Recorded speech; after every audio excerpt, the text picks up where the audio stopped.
орталығында Наруто мангасы мен Наруто анимасына арналған көрме болып жатыр екен. Соны көруге келдік.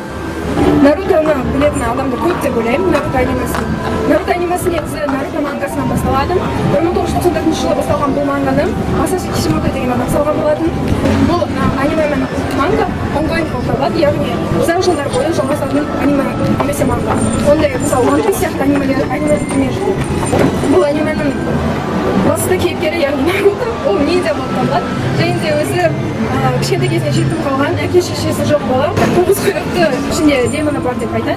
Содан кейін сондықтан ол баладан бәрі кішкентай кезінен қорқады. Ешкім оған жақындатпайды, ешкім бірде-бір жаңа ауылдағы адамдар оның жанын жақындатпайтын болады. Осылай жетімдікті адамдардың жамандығын көріп өскен ол кішкентай бала міндетті түрде басқа адамдарды қорғаймын, басқаларды өзімді жақсы адам екенін мойындатамын деген оймен Хокаге болуға тырысады. Сол Хокаге болу туралы осы ұзақ